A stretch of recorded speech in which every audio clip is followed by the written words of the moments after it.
subscribe deh channelka Rijaalul Janna si aad noogu garab istaagto nooguna dhiirigeliso inaan soo bandhigno qisooyin kale oo xiiso leh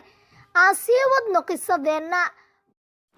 dalka Japan waxa aad looga cunaa kalluunka laakiin kalluunkii wuxuu bilaabay in waxyaabaha ka fogaado taas waxay noqotay in kalluunka laga soo qabto meelo fog oo badweynta ah taas waxay keentay in kalluunkii uu soo daaho markii uu soo daahana uusan yeelan wax dhadhan ah raggii doomaha lahaa waa ay fakareen waxayna go'aansadeen in doomaha qaboojiyaal waaweyn loo sameeyo si kalluunka uu u noqdo mid dhadhan leh marka dadka loo keeno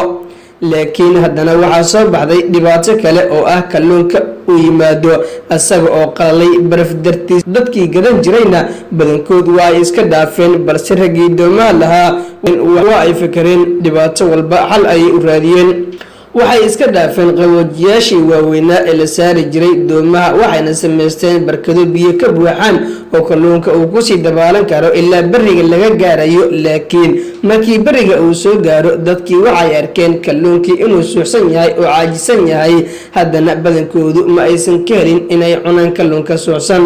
jabaaneesku wax walba xal ayay u raadiyeen waxayna sameeyeen barkadihii biyaha ay ku rideen yaxaas yar oo ceersada kalluunka si kalluunka uu tamar u yeesho oo firfircooni uu u dareemo dadkiina waxay bilaabeen inay kalluunkii iibsadaan haddaba dulucda sheekadan waxaynu ka faa'iideynaa yaxaaska oo cadow ku ah ayaa firfircooni u sameeyay kalluunkii noloshuna waa sida oo kaleeto noloshu haddii aanay caqabado lahayn qofku wuxuu dareemayaa inay caajis tahay oo aysan dhadhan lahayn laakiin markii aad dhibaato la kulantid waxaad ku fikiraysaa xalkeeda sidii aad u heli lahayd horeyna aad ugu sii socon lahayd